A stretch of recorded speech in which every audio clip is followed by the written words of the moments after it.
নড়াইলে রক্তক্ষয়ী রণক্ষেত্র। সাত সকালে 5টি লাশের মিছিল। বাবা ছেলে সহ একই পরিবারে একাধিক প্রাণ শেষ।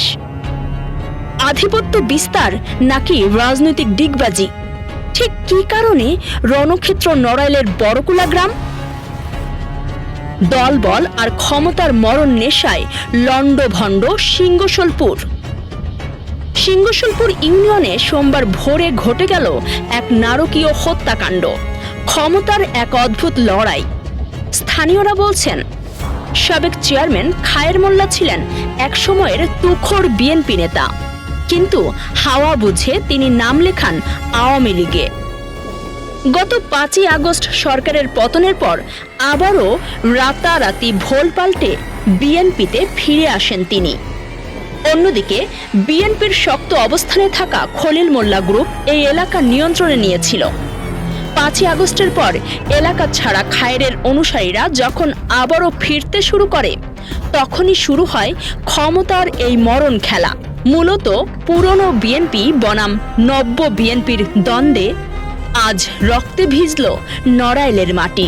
সোমবার ভোর 5:30টা দেশীয় অস্ত্রের ঝনঝনানি আর চিৎকারে প্রকম্পিত হয়ে ওঠে পুরো গ্রাম।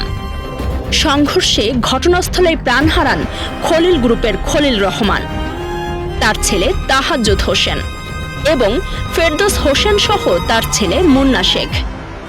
এক পক্ষের 4 জন খুনের পাল্টা আঘাতে প্রাণ হারান খায়ের গ্রুপের ওসিবুর মিয়াও।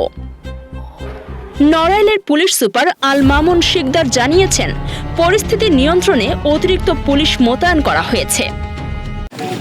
এটা গতকাল রাতে ঠিক সেহেরির সময়ে এই যে আক্রমণকারী গ্রুপ, যে খায়ের মোল্লা গ্রুপ, তারা এসে অতর্কিত তাদের বাড়িতে, এই যে ভিকটিম যারা আছে, এই যে খলিল মোল্লা, ওনাদের বাড়িতে এসে আক্রমণ করে, দেশীয় অস্ত্রশস্ত্র নিয়ে আক্রমণ করে।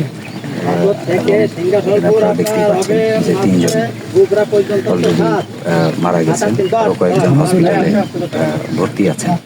তো এদের ভিতরে সংঘাতের বিষয়টা অনেক পুরনো।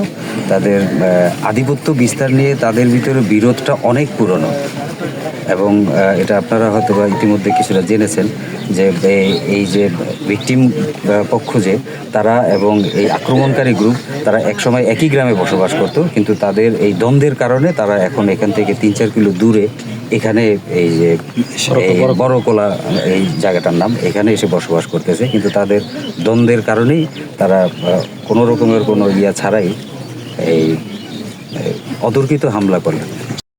ক্ষমতার এই মোহে আর কত প্রাণ ঝরলে থামবে এই রক্তগঙ্গা?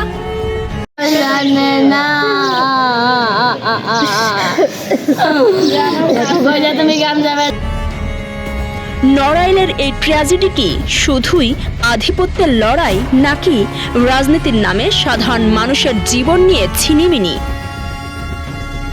নড়াইল প্রতিনিধি হাফিজুল নীলুর তথ্য ও ভিডিও চিত্রে কাজী সাইমা, রাত দিন নিউজ।